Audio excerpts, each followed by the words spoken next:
Antunes, vice-presidente da Federação Espírita de Brasileira. Um abraço. Muito obrigado, prezado senador Nisalci Lucas. Neste momento, como nós estamos em família, está instalada a reunião da família. Vou quebrar um pouquinho o protocolo e a forma de tratamento será aquela mais simples possível, de irmãos e irmãos. Estamos aqui reunidos nessa justa homenagem que o senador Eduardo Girão teve a inspiração de elaborar esse projeto e trazer até todos nós. Falar do Chico Xavier, nós ficaríamos horas, dias, é muita coisa, mas nós queremos recordar que é um amigo querido, um amigo que muitas vezes eu pensei que era um parente consanguíneo, amigo do meu pai, da minha mãe. Eu o conheci quando era uma criança, muito jovem, menos 5, 6, 7 anos de idade. Depois, o conheci mais em Uberaba, meu marido é de Uberaba, trabalhou com ele vários anos, até que ele se formou e veio para Brasília. Mas o Chico Xavier, que está no meu coração, no coração da minha família e de muitos e muitos amigos, não é só aquele ser, aquele espírito que tinha um dom psíquico acima do comum, com inúmeras criaturas, inúmeros representantes do nosso planeta, que traz um dom na área da ciência, na área da tecnologia, na área da filosofia, na área das artes. O Chico, realmente, nós o admiramos profundamente, sobretudo por ter sido um homem de bem. Por ter sido, não, por ser um homem de bem. É o que fica. Aquela criatura amorosa, sincera, de um raciocínio muito lúcido, que nós jamais esqueceremos, sobretudo aquela grande capacidade de amar que ele tinha e tem. E quando eu não lembro do Chico, eu fiquei pensando, quando me falaram que eu tínhamos um tempo para falar a respeito dele. Falei, o que eu vou falar? É tanta coisa, tudo é importante, nada é secundário. Então, eu me lembrei que quando nós passamos por um processo evolutivo, sobretudo, digamos, na área da tecnologia, constrói-se protótipos que são experimentados e mais tarde se difunde pelo planeta, transformando a paisagem planetária, facilitando a vida no planeta. Então, Chico Xavier, me ocorreu, é um protótipo do homem do futuro, da nossa humanidade futura, um homem de bem.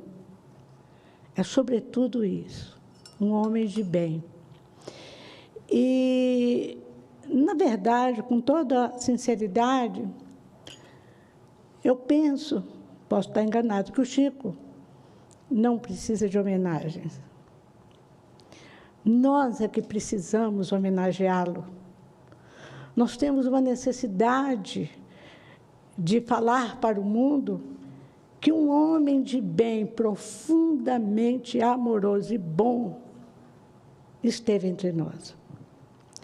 E isso me fez lembrar, uma coisa vai levando a outra, uma história, um conto que o grande Humberto de Campos, presidente da Academia Brasileira de Letras, colocou nesse livro, Contos e Apólogos, um livro que foi publicado em 1958. E nele ele fala da história de um homem, vou fazer uma paráfrase, falar com minhas próprias palavras, de um homem que já tinha conseguido alcançar um nível razoável de evolução no campo da inteligência, do intelecto e moral. E ele pediu ao Altíssimo que ele concedesse essa oportunidade, porque ele queria alcançar o reino dos céus. Então, não vou contar toda a história, mas, em síntese, ele veio e voltou pelos processos reencarnatórios várias vezes. Humberto de Campos fala que ele passou pela oportunidade de ser um alfaiate, de ser um escritor, de ser um poeta, de ser músico, de ser um legislador, professor, administrador, condutor, e sempre se retirou, sempre retornou à realidade extrafísica, à realidade espiritual, muito bem sucedido, tanto no aspecto dos assuntos da inteligência, do intelecto que ele desenvolvia, quanto nos aspectos morais. Então, quando ele chegou em determinado momento, que ele já tinha passado muita experiência, ele realmente era um homem de bem, já estava com uma evolução, as duas asas da evolução estavam em equilíbrio, ele estava levantando voo da sabedoria e do amor. Então, ele perguntou, eu fui bem-sucedido em tudo. Todas essas experiências que eu passei, eu fui muito bem-sucedido, tanto no aspecto moral quanto no aspecto intelectual. E por que eu não consegui ainda o reino dos céus? Por que eu ainda não cheguei ao reino de Deus? Então, o orientador espiritual que representava o mensageiro celestial disse, você quer alcançar definitivamente, entrar portas adentro do reino do céu? Quero. Então, você vai renascer e vai aprender a ser servidor. Então, agora você vai aprender a servir. O servidor é aquele que conhece a lei do amor. Esse foi o exemplo do Chico Xavier.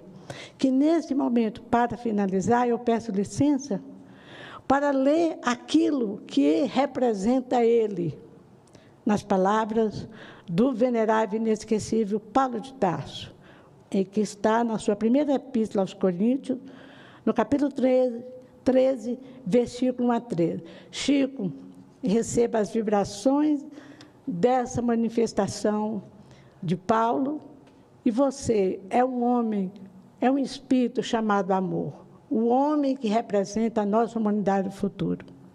Paulo nos disse assim, ainda que eu falasse as línguas, a dos homens e dos anjos, se eu não tivesse a caridade, o amor é a caridade é o amor sublimado, seria como o bronze que soa ou como o símbolo que tine. Ainda que eu tivesse o dom da profecia, o conhecimento de todos os mistérios e de toda a ciência, ainda que eu tivesse toda a fé, a ponto de transportar montanhas, se e não tivesse caridade, nada seria. Ainda que distribuísse todos os meus bens aos famintos, ainda que entregasse o meu corpo à chama, se não tivesse caridade, isso nada adiantaria.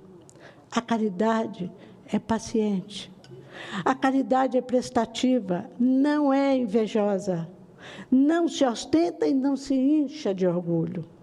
Nada fala de inconveniente, não procura o seu próprio interesse, não se irrita, não guarda rancor. Não se alegra com a injustiça, mas se regozija com a verdade. Tudo desculpa, tudo crê, tudo espera, tudo suporta. A caridade jamais passará. Quantas profecias, elas desaparecerão. Quantas línguas, elas cessarão. Quanta ciência, também desaparecerá, pois o nosso conhecimento é limitado, ilimitado a nossa profecia. Mas quando vier a perfeição, entre parênteses, humanidade regenerada, humanidade do futuro, o que é limitado desaparecerá. Quando eu era criança, falava como criança, pensava como criança, raciocinava como criança. Depois que me tornei homem, fiz desaparecer o que era próprio da criança. Agora, vemos em espelho e de maneira confusa, mas depois veremos face a face. Agora, meu conhecimento é limitado, mas depois conhecerei como eu sou conhecido. Agora, portanto, permanecem fé, esperança, caridade, essas 3 coisas. A maior delas, porém, é caridade. Você, Chico, é o exemplo da caridade.